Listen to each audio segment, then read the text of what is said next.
हिंदू महासभा के प्रदेशाध्यक्ष जी हैं।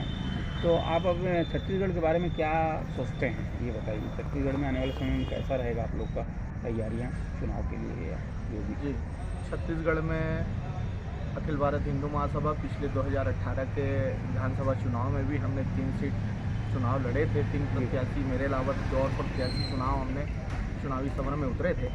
इस बार भी बड़े पैमाने पे हमारी विधानसभा चुनाव लड़ने की मंशा है और सभी विधानसभावार कार्यकर्ताओं से, पदाधिकारियों से हमारा सतत संपर्क जारी है और ज़्यादा से ज़्यादा प्रत्याशी इस बार उतारे हम मैदान में, ऐसी हमारी मंशा है अखिल भारत हिंदू महासभा की। और जैसे कि मान लो अभी हमारे छत्तीसगढ़ प्रदेश में एक राजनीति में उथल पुथल हुआ है। पुराने एक नेता जो हैं कांग्रेस में आ गए हैं, तो इसके बारे में कुछ बोलना चाहेंगे आप?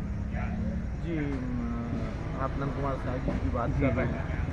वो नंद कुमार साय जी जो हैं बहुत वरिष्ठ नेता रहे हैं भारतीय जनता पार्टी के। सैसौ काल से ही वो भारतीय जनता पार्टी से जुड़े रहे हैं और एक कद्दावर आदिवासी नेता के रूप में उनकी पहचान रही है।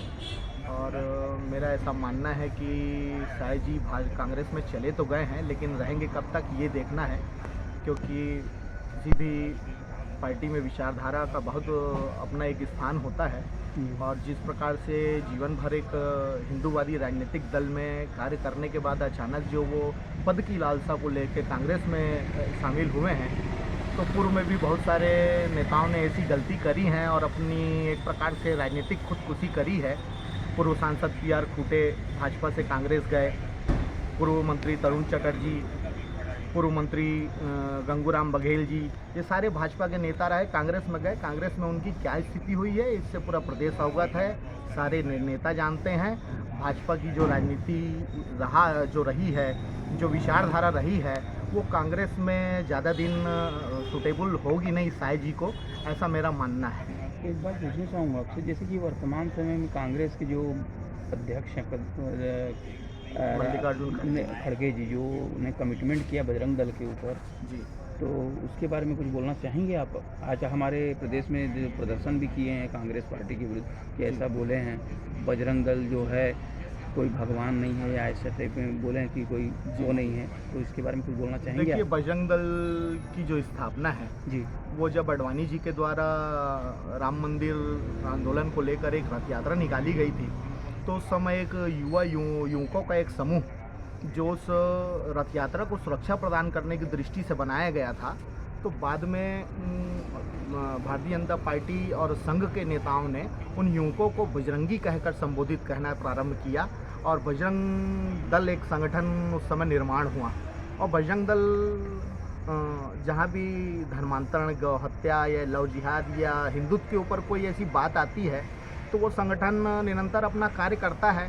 और रही बात मल्लिकार्जुन खड़गे जी की, तो मैं ये कहना चाहता हूँ कि मल्लिकार्जुन खड़गे जी पहले भी अपनी मंशा एक बार एक वीडियो के माध्यम से एक सभा में अपनी मंशा जाहिर कर चुके हैं कि अगर मोदी आ गया तो सनातन का राज आ जाएगा।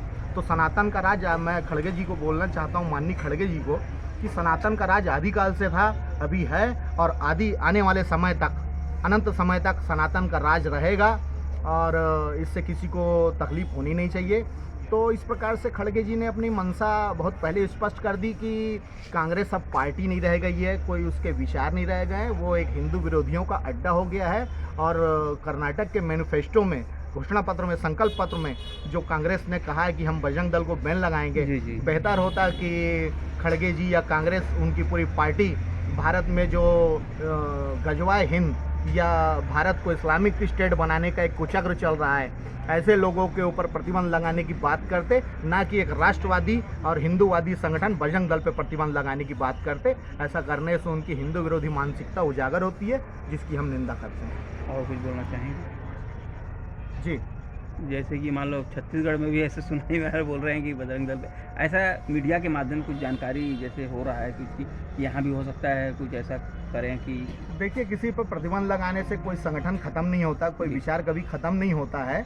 आप अभी कांग्रेस की सरकार है, कुछ महीनों बाद यहाँ आगामी विधानसभा चुनाव हैं और हो सकता है कि इस कृत्य से जनता बहुत नाराज़ हो और कहीं पे भारी नाराज़गी हिंदू जनमानस की आने वाले चुनाव में कांग्रेस को झेलना न पड़ जाए। बजरंग दल कोई अतिवादी संगठन नहीं है, एक राष्ट्रवादी संगठन है, और इसका अगर यहाँ पे ऐसी कोई प्रतिक्रिया प्रतिबंध लगाने वाली होती है तो इसकी व्यापक प्रतिक्रिया जनता के माध्यम से होगी। हम सभी इसका विरोध करेंगे। कोई विचार कभी ख़त्म नहीं होता। आप जितना प्रतिबंध लगाएंगे वो चीज़ उतनी ही तेज़ी से और व्यापक रूप में फिर से प्रसार करेगी और अपना वर्चस्व बढ़ाएगी, ऐसा मेरा मानना है। चलिए, परिचय बता देंगे अपना। मैं प्रकाश नारायण शुक्ल, अखिल भारत हिंदू महासभा प्रदेश अध्यक्ष।